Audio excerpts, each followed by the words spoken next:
Students, మీరు EAMCET exam కోసం prepare అవుతూ ఉన్నారా? ఎన్ని రోజులు కష్టపడి చదివినా కూడా మీరు కావాలనుకున్న ర్యాంక్ వస్తుందా లేదా అని టెన్షన్ పడుతూ ఉన్నారా? ఈ వీడియోలో మీరు కొన్ని మిస్టేక్స్ను అవాయిడ్ చేయడం వల్ల మీ ర్యాంక్ అనేది బూస్టప్ చేసుకోవచ్చు. దానికి సంబంధించిన విషయాలు చాలామంది స్టూడెంట్స్ చిన్న చిన్న మిస్టేక్స్ చేయడం వల్ల వాళ్ళు కావాల్సిన కొన్ని ర్యాంక్ సాధించలేకపోతారు. దానివల్ల వాళ్ళ భవిష్యత్తు మొత్తం అయోమయంలోకి వెళ్ళిపోతుంది. సో ఈ మిస్టేక్స్ని మీరు అవాయిడ్ చేయండి. సో ఫస్ట్ మిస్టేక్ ఏంటి అంటే, చాలామంది కాంపిటీషన్ గురించి అవేర్నెస్ లేకుండా ప్రిపేర్ అవుతూ ఉంటారు. ఫస్ట్ ఆఫ్ ఆల్ మీ చుట్టూ ఉన్నటువంటి కాంపిటీషన్ని మీరు అర్థం చేసుకోండి. మీ యొక్క కేటగిరీ ప్రకారం మీకు ఎన్ని మార్క్స్ కావాలి, ఎంత కట్ ఆఫ్ రావాలి, ఎంత చదవాలి అనే దాని గురించి ఒక క్లియర్ కట్ పిక్చర్ అనేది మీ మైండ్లో ఉండాలి. దాన్ని బట్టి మీకు ఏ సబ్జెక్ట్లో ఎన్ని మార్క్స్ స్కోర్ చేయాలి అనేటువంటి ఒక అవగాహన వస్తుంది. ఆ అవగాహన వచ్చిన వెంటనే మీరు దాని ప్రకారం షెడ్యూల్ అనేది వేసుకోవచ్చు, దాని ప్రకారం చదువుతారు.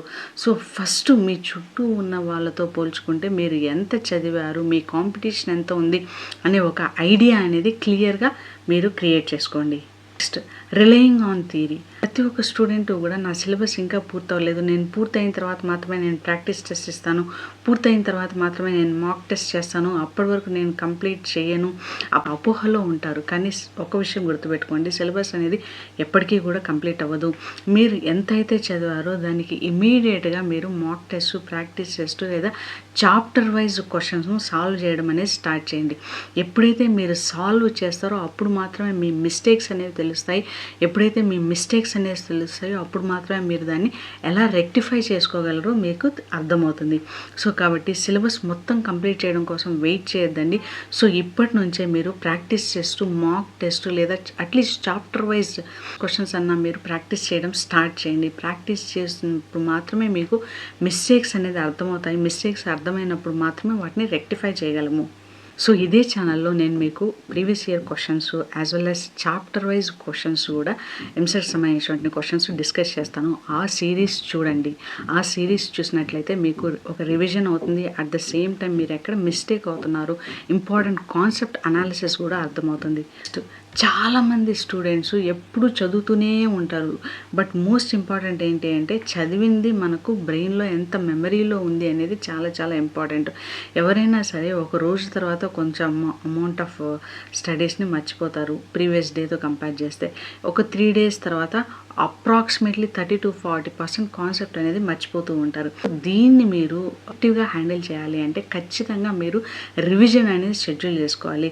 At least 2 to 3 days every time మీరు చదివిన కాన్సెప్ట్ని రివైజ్ చేయడం వల్ల ఫస్ట్ టైం రివిజన్కి ఎక్కువ టైం పడుతుంది, సెకండ్ టైం రివిజన్కి తక్కువ టైం పడుతుంది, థర్డ్ టైం రివిజన్కి ఇంకా తక్కువ టైం పడుతుంది. అట్ ద సేమ్ టైం మీ మెమరీలో మీరు చదివిన కాన్సెప్ట్ అంతా కూడా అలాగే ఉంటుంది.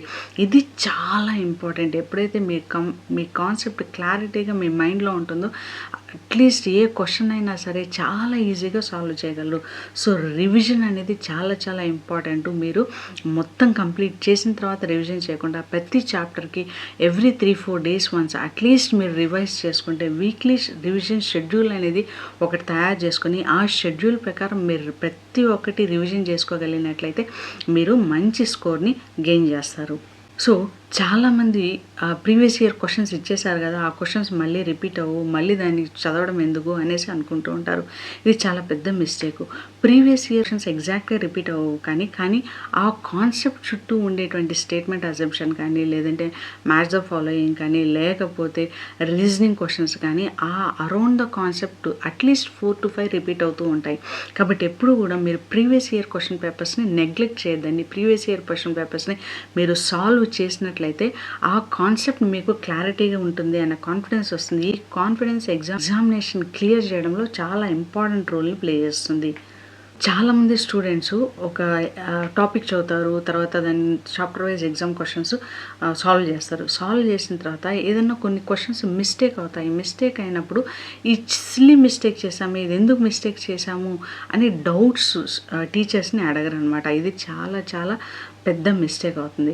ఎప్పుడైతే మీరు డౌట్స్ క్లారిఫై చేసుకుంటారో, పక్కన వాళ్ళు నవ్వుతారు, ఇంత చిన్న క్వెషన్ నేను ఎందుకు అడగడము అనే హెజిటేషన్ లేకుండా ఎప్పుడైతే మీరు టీచర్‌ని అడిగి డౌట్ సాల్వ్ చేసుకుంటారో, ఆ మిస్టేక్ మళ్ళీ రిపీటెడ్‌గా చెయ్యరు.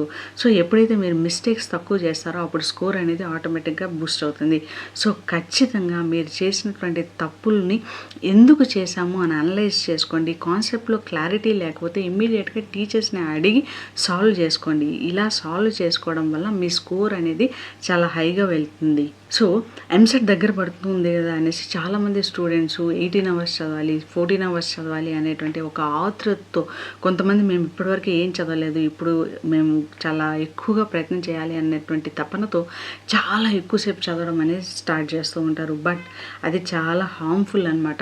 ఎవరైనా సరే ప్రతి ఒక్క మనిషికి 6 to 7 అవర్స్ స్లీప్ అనేది చాలా కంపల్సరీగా ఉండాలి. బ్రెయిన్ అనేది టైర్డ్ అయిపోతుంది. బ్రెయిన్ టైర్డ్ అయిపోయింది అనుకోండి, మీరు చదివినా కూడా అది మీ మెమరీలోకి ఉండదు. అంటే మీకు నాన్ ప్రొడక్టివ్ రిజల్ట్ అనేది ఇస్తుంది. కాబట్టి ఆ తప్పు మీరు చేయకుండా ఖచ్చితంగా ప్రతిరోజు 6 to 7 అవర్స్ స్లీప్ కంపల్సరీగా ఉండేటట్లు చూసుకోండి. ఎప్పుడైతే మీరు ఆ 6 to 7 అవర్స్ స్లీప్ మెయింటైన్ చేస్తారో మీరు చదివిందంతా మెమరీలో స్టెబిలైజ్ అవుతుంది. మీరు మళ్ళీ మరుసటి రోజు కొత్తగా చదవాల్సినటువంటి అవసరం ఉండదు. అలా చదవడం వల్ల మీకు తక్కువ టైంలో ప్రొడక్టివిటీ అనేది పెరుగుతుంది. సో, స్లీప్ అనేది చాలా చాలా important. As well as healthy habits కూడా చాలా ఇంపార్టెంట్ అనమాట. సో, స్లీప్ అనేది one of the healthy habits. So, 6 to 7 hours sleep కంపల్సరీగా మెయింటైన్ చేయండి. దీనివల్ల మీకు టైర్డ్నెస్ ఉండదు, ఇరిటేషన్ ఉండదు, ప్రాబ్లమ్ సాల్వింగ్ స్కిల్ అనేది పెరుగుతుంది, అనలైటికల్ రీజనింగ్ ఎబిలిటీ అనేది పెరుగుతుంది. ఖచ్చితంగా స్లీప్ టైంని తగ్గించద్దండి. Over thinking instead of studying. చాలామంది స్టూడెంట్స్ ఎంసెట్ వచ్చేసింది, ఇప్పుడు నాకు ఎంత ర్యాంక్ వస్తుంది, పక్క వాళ్ళకు మంచి ర్యాంక్ వస్తుంది, నాకు చాలా తక్కువ ర్యాంక్ వస్తుందని పక్క వాళ్ళతో ఎంతసేపు కంపేర్ చేసుకుంటూ ఉంటారు. ఒకవేళ నాకు మంచి ర్యాంక్ రాకపోతే నా ఫ్యూచర్ ఎలా ఉంటుంది, అయ్యో ఇన్ని రోజులు వేస్ట్ అయిపోయింది కదా, ఇలాంటి అనేక అన్నెసరీ క్వశ్చన్స్తో వాళ్ళ బ్రెయిన్ని వాళ్ళ టైంని వేస్ట్ చేస్తూ ఉంటారు. సో, ఇప్పటి వరకు జరిగింది ఏదో జరిగిపోయింది. ఈ టైంని మీరు ఈ షార్ట్ పీరియడ్ని మీరు ప్రొడక్టివ్గా యూస్ చేసుకోవాలి అంటే ఖచ్చితంగా ఓవర్ థింకింగ్ చేయొద్దండి. ప్రస్తుతం మీరు చేయాల్సిన పని ఖచ్చితంగా చదవడం. సో, ఆ చదవడం మీద మాత్రమే ఫోకస్ చేయండి. రిజల్ట్స్ గురించి ఏమాత్రం ఆలోచించద్దండి. జస్ట్ స్టడీస్ మీద కానీ ఫోకస్ చేసి మీరు ఈ తక్కువ టైంని ఎఫెక్టివ్గా యూటిలైజ్ చేసుకున్నారంటే మీ స్కోర్ అనేది చాలా వరకు పెరిగేటువంటి అవకాశం ఉంది. అట్ ద సేమ్ టైం ఎక్కువగా స్ట్రెస్ ఎక్కువ అయిపోవడం వల్ల, యాంగ్జైటీ ఎక్కువ అయిపోవడం వల్ల ఏమవుతుంది, పానిక్ అటాక్ వస్తుంది అనమాట. ఇది ఏ విధమైనటువంటి ప్రొడక్టివ్ రిజల్ట్స్ని ఇవ్వదన్నమాట. సో, ఓవర్ థింకింగ్ అనేది తగ్గించండి. మీరు చదవాల్సిన కాన్సెప్ట్స్ మీద మాత్రమే మీ ఫోకస్ అనేది చేయండి. It's important studying without time table. So, ఒక previous year question paper solve చేయడము, ఏ కాన్సెప్ట్స్ అయితే రావో ఆ కాన్సెప్ట్స్కి వెళ్ళి రివిజన్ చేయడము, ర్యాండమ్గా ఏ టాపిక్ పడితే ఆ టాపిక్ చదవడము. కొంతమంది సో, ప్రీవియస్ ఇయర్ టాపిక్స్ తీసుకోవడము, వాటిని సాల్వ్ చేయడము, ర్యాండమ్గా వాటిని చదివికి ఏ విధమైనటువంటి రిజల్ట్ ఉండదు. మీ యొక్క సిలబస్ మొత్తాన్ని ఒక స్ట్రక్చర్గా ప్లానెడ్గా ఆర్గనైజ్ చేసుకొని మీకు ఏ కాన్సెప్ట్స్ మీద ఎక్కువగా గ్రిప్ ఉంది, ఏ కాన్సెప్ట్స్ మీద మీకు క్లారిటీ ఎక్కువగా ఉంది, ఆ కాన్సెప్ట్స్ని రాసుకొని ఏ కాన్సెప్ట్స్కి హై వెయిటేజ్ ఉందో వాటిని రిపీటెడ్గా చదవండి. తక్కువ వెయిటేజ్ ఉండేటువంటి టాపిక్స్ని తక్కువ టైం ఫోకస్ చేయండి. ఇలా ఒక ప్రాపర్ షెడ్యూల్ ప్రకారం చదవడం వల్ల మీ స్కోర్ అనేది పెరుగుతుంది. ర్యాండమ్గా చదవడం వల్ల ఏ విధమైనటువంటి ప్రొడక్టివ్ రిజల్ట్ రాదు. ఇప్పుడు ఏదైనా ఒక క్వశ్చన్ సాల్వ్ చేస్తూ ఉంటారు, టైం అయిపోతూ ఉంది, ఇమ్మీడియట్గా దానికి ఆన్సర్ కోసం చూడకూడదు అనమాట. ఫర్ ఎగ్జాంపుల్ మీరు ఒక స్టేట్మెంట్ చూసారు, రీజనింగ్ చేశారు, ఆ అసెషను రీజనింగ్ కరెక్టా కాదా అని ఫస్ట్ ఒక 3 to 4 minutes అనలైజ్ చేయండి. ఎందుకంటే మీరు చేసేది ప్రాక్టీస్ టెస్టే కాబట్టి ఇమ్మీడియట్గా సొల్యూషన్కి వెళ్ళిపోకుండా ఒక 3 to 4 minutes మీరు దాని గురించి ఆలోచించి మీ కాన్సెప్ట్స్ని రీకలెక్ట్ చేసుకొని ఏ కాన్సెప్ట్ కరెక్ట్గా దానికి సెట్ అవుతుందో మీరు ఆలోచించగలిగినప్పుడు ఇది ఒక స్కిల్ అనమాట. రీజనింగ్ అనేది ఒక స్కిల్. ఈ స్కిల్ అనేది డెవలప్ చేసుకుంటారు. మీరు ఇమీడియట్గా ఆన్సర్ చేశారనుకోండి, ఆ స్కిల్ అనేది డెవలప్ అవ్వదు. ఒకవేళ ఫస్ట్ మీరు క్వశ్చన్ బాగా చదవండి. ఒకవేళ అసెషన్ మాత్రమే చదివి అసెషన్ కరెక్టా లేదా చూడండి. రీజనింగ్ అంటే పార్ట్స్గా చూడండి. ఒకేసారి క్వశ్చన్ మొత్తం చూసారనుకోండి మీకు లాజిక్ అర్థం కాకపోవచ్చు.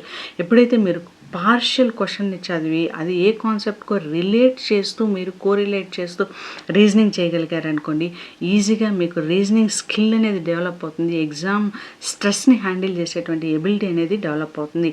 గుర్తుపెట్టుకోండి, మీరు ప్రాక్టీస్ ఎగ్జామ్స్ రాయడం వల్ల మాత్రమే ఈ స్కిల్ అనేది డెవలప్ అవుతుంది. ఒకేసారి రివిజన్ టెస్ట్ లేకుండా, ప్రాక్టీస్ టెస్ట్ లేకుండా మీరు ఎగ్జామ్ అటెండ్ చేసుకోరండి, ఇప్పుడు చెప్పిన మిస్టేక్స్ అన్నీ మీరు చేస్తారనమాట. ఇవి ఆల్రెడీ చాలామంది స్టూడెంట్స్ ఫేస్ చేసినటువంటి మిస్టేక్స్. ఆ మిస్టేక్స్ మీరు అవాయిడ్ చేయడం వల్ల మీ స్కోర్ అనేది పెరుగుతుంది. సో కాబట్టి నేను ఈ వీడియోలో చెప్పిన ప్రతి ఒక్క మిస్టేక్ కూడా ఆల్రెడీ ఒక స్టూడెంట్ తన లైఫ్లో చేసి ఈ మిస్టేక్ నేను ఎందుకు చేశాను అని రిగ్రెట్ అయినటువంటి మిస్టేక్స్ని మాత్రమే నేను మీతో షేర్ చేస్తున్నాను. కాబట్టి ఈ మిస్టేక్స్ మళ్ళీ మీరు చేయొద్దండి. So studying in comfortable place. So మీరు ఏ ప్లేస్లో కూర్చొని చదువుతున్నారు అనేది చాలా చాలా ఇంపార్టెంట్. చాలామంది నేను పడుకొని బెడ్ మీద కూర్చొని చదువుతూ ఉంటాను, అది నాకు సరిపోతుందిలే అనుకుంటూ ఉంటారు. ఎప్పుడూ అలా చేయొద్దండి. ఒక స్టడీయింగ్ ఎన్విరాన్మెంట్ని క్రియేట్ చేసుకోండి. ఒక స్టడీ టేబుల్, ఒక చైర్ మీద కూర్చొని మాత్రమే చదవండి. ఆ చుట్టుపక్కల డిస్టర్బెన్సెస్ లేకుండా, డిస్ట్రాక్షన్స్ లేకుండా ఫోకస్గా చదవడానికి మీకంటూ ఒక స్టడీయింగ్ ఎన్విరాన్మెంట్ని క్రియేట్ చేసుకోండి. ఆ ఎన్విరాన్మెంట్లో మీరు చదివినట్లయితే మీ కాన్సన్ట్రేషన్, మీ ఫోకస్ అనేది పెరుగుతుంది. ఎప్పుడైతే కాన్సన్ట్రేషన్, ఫోకస్ అనేది పెరుగుతుందో తక్కువ టైంలో హైయెస్ట్ రిజల్ట్స్ మీరు అచీవ్ చేయగలరు. Next most important, getting distracted by social life and gazettes. So చాలామంది కూడా ఏం చేస్తూ ఉంటారు, సోషల్ లైఫ్ అంటే ఇన్స్టాగ్రామ్ చెక్ చేసుకోవడము, లేదంటే ఫేస్బుక్ పోస్ట్ చూసుకోవడము, ఇలాంటి వాటి మీద ఎక్కువగా ఫోకస్ చేస్తూ ఉంటారు. కొన్ని రోజులు అవన్నీ కూడా పక్కన పెట్టేసేయండి. కొన్ని ఫ్యామిలీ ఫంక్షన్స్ ఉంటాయి, వాటన్నిటిని కూడా అవాయిడ్ చేయండి. ఏ సర్కమ్స్టాన్సెస్ అయినా మీరు అవాయిడ్ చేసి స్టడీస్ మీద మాత్రమే ఫోకస్ చేయండి. స్టడీకి సంబంధించిన వాటి గురించి మాత్రమే ఆలోచించండి, వాటి గురించి మాత్రమే డిస్కస్ చేయండి. ప్రతి ఒక్క నిమిషము కూడా ఎంసెట్ ఎగ్జామ్ కోసం ఫోకస్ చేస్తూ చదివినట్లయితే తక్కువ టైంలో కూడా మీరు హైయెస్ట్ రిజల్ట్స్ని ఎక్స్పెక్ట్ చేయొచ్చు అనమాట. మోస్ట్ ఇంపార్టెంట్ థింగ్ ఏంటి అంటే స్ట్రెస్ని మేనేజ్ చేయండి. స్ట్రెస్ని ఎవరైతే ఎఫెక్టివ్గా 3 hours టైంలో ఎగ్జామ్ రాసే టైంలో వచ్చిన క్వశ్చన్స్ను సింపుల్గా థింక్ చేసి ఆన్సర్ చేసుకుంటూ వస్తారో వాళ్ళకు మాత్రమే హైయెస్ట్ మార్క్స్ వస్తాయి అని గుర్తుపెట్టుకోండి. So I wish you all the success in your examinations. Subscribe to my YouTube channel. Thank you.